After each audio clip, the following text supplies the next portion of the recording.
Bonjour et bienvenue dans ce deuxième numéro du calendrier de l'Avent d'Original Comics / Manga. Aujourd'hui, c'est à mon tour de m'y coller et je vais vous présenter La princesse du château sans fin de Shintaro Kago. Du coup, La princesse du château sans fin de Shintaro Kago, beaucoup de choses à dire sur cette œuvre. Je vais commencer par vous parler de son auteur, auteur évidemment très peu connu du grand public, surtout connu des galeries d'art tokyoïtes, et qui s'est fait connaître en étant prépublié dans des magazines pour adultes, en tout cas de manga pour adultes, pas des trucs un peu sexy. Et c'est là qu'il s'est fait toute sa renommée.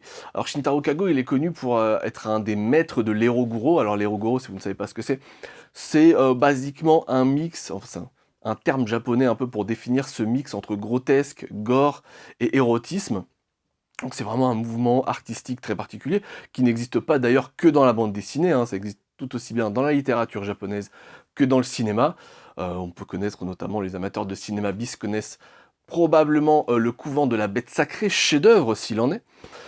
Et du coup, Shintaro Kago, voilà, c'est un de ces maîtres-là, et qui est extrêmement intéressant, puisque au-delà même de son approche artistique, il va vraiment questionner la société japonaise, à travers voilà, tous ces délires visuels, assez évidemment réservés à un public averti, évidemment, mais vraiment voilà, il va vraiment questionner la société japonaise à travers toutes ces dérives, et ça qui est vraiment passionnant chez Shintaro Kago, au-delà même de son approche artistique.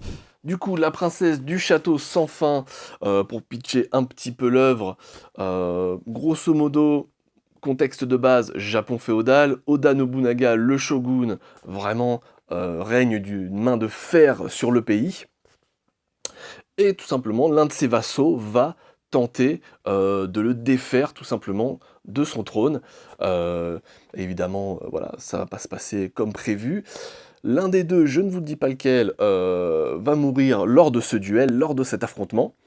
Mais en fait, cet affrontement va générer plusieurs timelines, tout simplement. Donc vous allez avoir la timeline principale où Nobunaga va remporter son duel, et vous allez avoir tout simplement une seconde timeline en fait.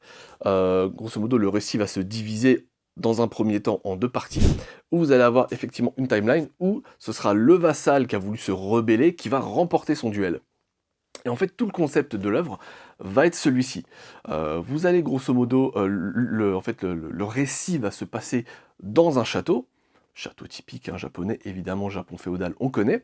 Et en fait, chaque division de timeline, chaque événement clé en fait du récit va en fait se dérouler de plusieurs façons différentes, ce qui va générer dans le même récit plusieurs timelines, un espèce tout simplement de multivers, puisque c'est vraiment le truc à la mode, sauf qu'ici c'est particulièrement brillant et bien écrit. Et vous allez en voir en fait le château qui va se diviser en plusieurs parties, comme vous pouvez le voir effectivement ici sur cette cover. Voilà, ou ici, oh, je vais pas le montrer, parce qu'on m'a dit attention, il y a des gens nus, YouTube, tout ça, donc voilà. Ah si, je peux vous le montrer si je fais ça. Regardez, hop, là, voilà, en quatrième de couve, le château va vraiment se diviser. Vous allez avoir tout un tas d'appendices en fait qui vont popper comme ça en fonction des événements comme ça charnières du récit, qui vont avoir plusieurs embranchements.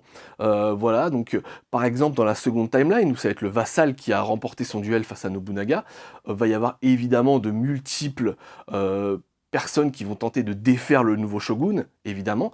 Ces personnes-là, ces rebelles-là vont réussir, ce qui va générer une timeline, ou alors vont échouer, ce qui va générer encore d'autres timelines. Donc en fait, tout le récit est absolument fou, et vraiment d'une ultra foisonnant en termes d'idées formelles ou scénaristiques.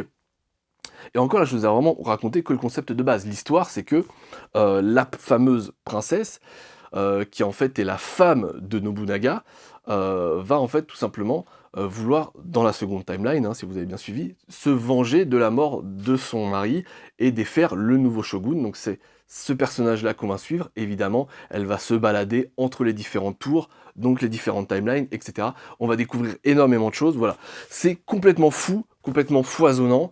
C'est absolument dingue. Alors réservé tout de même à un public averti, puisque comme je vous l'expliquais, Shintaro Kago a quand même un univers particulièrement gore, même si celui-ci est relativement soft, mais vous avez quand même quelques séquences clés de torture qui franchement sont pas réservées à tout le monde, à n'importe quel lecteur évidemment, mais c'est absolument fou.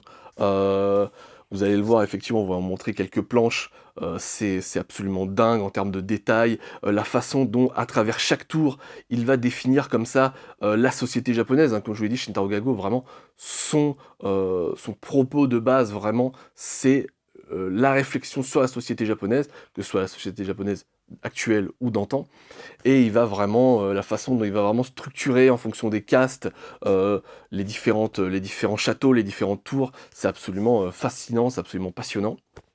Et c'est vraiment un ouvrage absolument génial. Moi, j'ai eu un énorme coup de cœur pour cet ouvrage, d'autant plus, qu'effectivement, cette fois, on va parler, de l'éditeur Hubert Éditions, petit éditeur palois, qui nous sort ça dans ce sublime ouvrage, sublime grand format. Ils ont financé ça via Ulule. Donc je vous invite vraiment à découvrir cet éditeur, que ce soit sur son site ou alors sur Ulule. Ils font vraiment plein de... ils lancent plein de financements, notamment sur cet auteur génial qui est Shintaro Kago, hein. Ils ont vraiment décidé de mettre vraiment les projecteurs sur cet auteur génial, mais malheureusement très peu connu, chez nous en tout cas.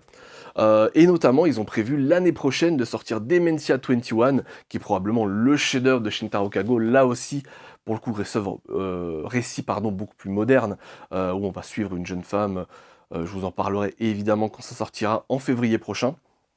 On va suivre une jeune femme qui travaille en fait, à aider en fait les personnes âgées, enfin c'est encore une fois une réflexion sur la société japonaise, un truc complètement fou, complètement psychédélique, absolument remarquable. Je vous en reparlerai évidemment quand ça sortira. Mais voilà, suivez vraiment cet éditeur et surtout cet auteur génial, Shintaro Kago. Grâce à Hubert Éditions, il y a vraiment de superbes ouvrages sur cet auteur qui vont arriver en début d'année prochaine. Je vous en reparlerai. Mais voilà, ça c'était vraiment l'un de mes coups de cœur, tac, de cette année. Je tenais vraiment à vous en parler. J'ai probablement omis plein de petites choses, parce qu'il y a tellement de choses à dire sur son auteur, sur cette œuvre qui est d'une richesse, d'une complexité à décrire qui est évidemment pas évidente. Mais voilà, hautement conseillé évidemment, Shintaro Kago, cet auteur génial. J'essaie de garder le post-it, hein, parce qu'effectivement on voit des choses que YouTube n'approuverait probablement pas. Donc j'essaie de le garder bien centré comme ça. Tac, voilà, c'est magnifique. Voilà, donc vraiment, intéressez-vous à cet auteur génial, intéressez-vous à cet éditeur qui fait vraiment du super boulot. Et voilà, hautement conseillé, mon premier coup de cœur de ce calendrier de l'Avent, La princesse du château sans fin. N'hésitez pas évidemment à commenter cette vidéo, à activer la petite cloche pour être au courant des prochaines vidéos, notamment des prochaines vidéos du calendrier de l'Avent, puisque lors de la 24e, forcément, vidéo du calendrier de l'Avent, avant Noël, vous allez pouvoir peut-être remporter un superbe cadeau, je vous en dis pas plus, mais ça s'annonce particulièrement stylé. Donc n'hésitez pas évidemment à nous suivre, n'hésitez pas à commenter si vous ne connaissez pas ou si vous connaissez Shintaro Kago, ça me ferait plaisir, parce que je me sens un petit peu seul ici. Mais en tout cas voilà, je vous dis à la prochaine pour une vidéo, je l'espère, de qualité.